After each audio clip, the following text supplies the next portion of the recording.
Wait. Welcome home, John.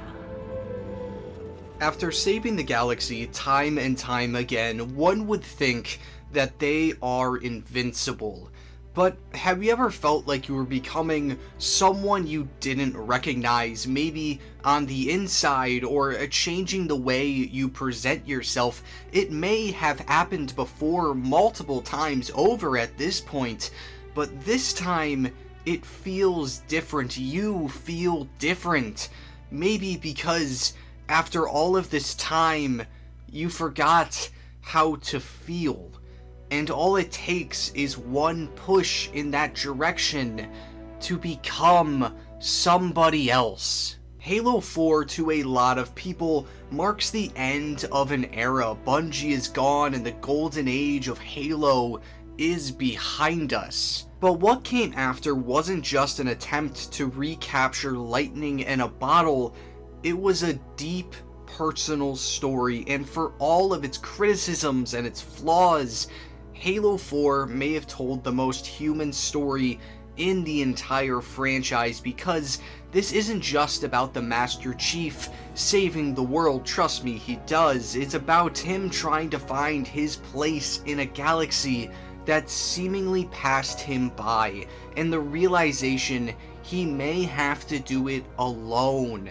And for a man who's spent his entire life being told what to do and who to be, that's a terrifying reality. What does it mean to be the Master Chief? Since his inception, he has been a husk for the player, a pseudo-silent protagonist at a lot of times. That's completely done away with in Halo 4. He speaks more in the first mission than he did in all of Halo 3, and whether you believe that was a good or bad choice is irrelevant to the narrative 343 wanted to tell with their first outing with the IP. As a kid, I never really understood Halo 4. That's probably because I was too innocent. I was 11 when this game came out, and although I experienced death before that, I had no true idea what loss could do to you. You're a kid, things aren't developed yet, and this story was too much for me to get invested in, as opposed to a game like Reach, where it's all action and at times with a very simple narrative. And truth be told, even I didn't understand the nuances of Reach back then, so how could I understand Halo 4's level of complexity? And all of that complexity starts with one of the last remaining characters from the original trilogy, Cortana. Cortana has always been the balance to Chief's emptiness. She was the voice in the ear, the personality, the warmth, the charisma, the sass, all of it. But in Halo 4, we see a different side of her. Acceptance. We see her falling apart, breaking down as rampancy takes hold. And as she unravels, Chief can do nothing but sit there and continue the mission like he's always done, because the mission is all he knows. He's trying to find comfort in that mission, trying to forget that his friend is dying. Death is a difficult part of life. Nobody wishes to happen to them, but time is undefeated. No matter what you do, it will come for us all. It's a narrative device I relate to so much, because everyone struggles with death in their own way, and throwing yourself into a fight as a coping mechanism will never work. And when the end comes, the tragedy is that while Cortana is becoming more human, Chief is realizing just how much humanity he lost along the way.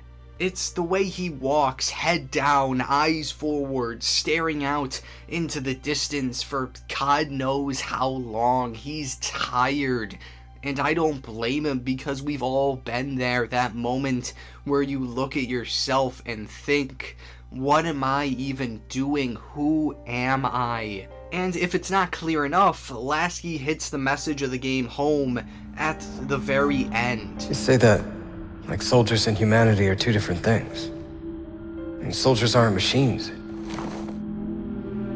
We're just people. Who is the Master Chief? A man who for so long has been acting like a machine, like an avatar ran by an Xbox controller, who finally now is just waking up. This game forces us to look at the idea that being strong all the time doesn't mean you're okay. Chief has been bred, augmented, and built to survive. But what's survival without connection? What's victory if you're hollow inside? For years, he's been defined by war, by armor, by the missions, hell, even the posters on people's wall or the advertisements we saw on the midnight release. And now, maybe he should become something else. And maybe that's the scariest thing of all, because when you built your entire life around being a weapon, what's left when the dust and echoes settle? When you can finally take a breath after so much has happened in your life, does the weight of the world swallow you whole, or do you continue to move despite the hardship? And what I admire looking back now, older, with a little more life experience under my belt, is that it doesn't offer easy answers. Life will never give you the solution. And that discomfort, it sits with it.